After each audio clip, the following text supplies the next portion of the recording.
দর্শক মিডিয়া সবাইকে স্বাগত। আপনাদের সাথে আছি আমি পরিমল চন্দ্র বসুনিয়া। দর্শক আমি এখন দাঁড়িয়ে আছি লালমনিরহাটের হাতীবান্ধা উপজেলার স্বাস্থ্য কমপ্লেক্সে। আপনাদেরকে জানিয়ে রাখি, আজকে দুপুরবেলা হাতীবান্ধা উপজেলার নদবাস ইউনিয়নের কেতকিবাড়ি এলাকায় একটি সংঘর্ষের ঘটনা ঘটে। দর্শক আপনাদেরকে যদি একটু জানিয়ে রাখি, আজকে দুপুরবেলা হাতীবান্ধা হাসপাতালের যে কর্মচারী রয়েছে আজমির আলম, তার সঙ্গে হাতীবান্ধা উপজেলার নদবাস ইউনিয়ন পরিষদের যে চেয়ারম্যান আছে ফজলুল হক, তার লোকজনের মধ্যে কিন্তু একটি সংঘর্ষের ঘটনা ঘটে। আপনাদেরকে জানিয়ে রাখি, দীর্ঘদিন থেকেই হাতীবান্ধা হাসপাতালের কর্মচারী আজমির আলম, তার সঙ্গে দ্বন্দ্ব চলে আসছে নদবাস ইউনিয়ন পরিষদ চেয়ারম্যান ফজলুল হকের একটি জমি নিয়ে, জমিটি কেতকিবাড়ি এলাকায়। আপনাদেরকে একটু যদি ঘটনার বিবরণ বলি, আমরা যতটুকু জানতে পেরেছি, আজকে আমাদেরকে কিন্তু অভিযোগ করেছে এই নওদাবাস ইউনিয়ন পরিষদের চেয়ারম্যান যে রয়েছে তার ছোট ভাই মায়ানুর রহমান পলাশ। তিনি অভিযোগ করেছেন যে আজকে হাতীবান্ধা হাসপাতালের যে কর্মচারী রয়েছে আজমির রহমান, তিনি কিন্তু আজকে দুপুরবেলা দলবল নিয়ে তাদের যে জমি আছে সেখানে কিন্তু দখল ধরার চেষ্টা করে। এই সময় নওদাবাস ইউনিয়ন পরিষদের চেয়ারম্যানের যে লোকজন আছে তারা বাধা দিলে তাদের উপর হামলা চালিয়ে কিন্তু তারা সেখান থেকে একটি ঘরে গিয়ে অবস্থান নেয়। শুধু তাই নয়, পাশাপাশি এই হাতীবান্ধা স্বাস্থ্য কমপ্লেক্সের যে কর্মচারী আজমির আলম রয়েছে, তিনি অভিযোগ করেছেন যে নওদাবাস ইউনিয়ন পরিষদের চেয়ারম্যান ফজলুল হক সহ তার যে লোকজন রয়েছে তারা কিন্তু এই আজমির রহমানের যে জমি সেটি কিন্তু জোর করে দখলের চেষ্টা নেয়।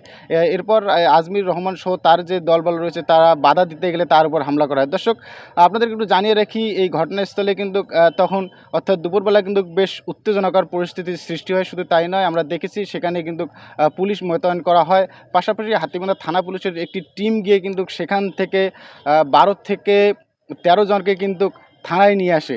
শুধু তাই নয়, আমাদের কাছে যে তথ্য এসেছে ইতিমধ্যেই নওদাবাস ইউনিয়ন পরিষদের যে চেয়ারম্যান রয়েছে ফজলুল হক, তার লোকজনের পক্ষ থেকে কিন্তু থানায় একটি অভিযোগ দেওয়া হয়েছে।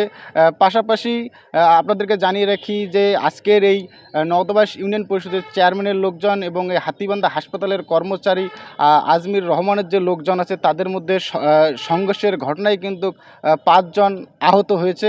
আপনাদেরকে যদি জানিয়ে রাখি, আহতদের মধ্যে ইতিমধ্যেই কিন্তু 2 জনকে রংপুর মেডিকেল কলেজ হাসপাতালে পাঠানো হয়েছে এবং এদের মধ্যে 3 জন কিন্তু হাতীবান্ধা হাসপাতালে চিকিৎসা নিচ্ছেন। আমাকে সংবাদ দিল গ্রামের বাড়ি থেকে যে আপনাদের জমিতে ভাত তুলতেছে।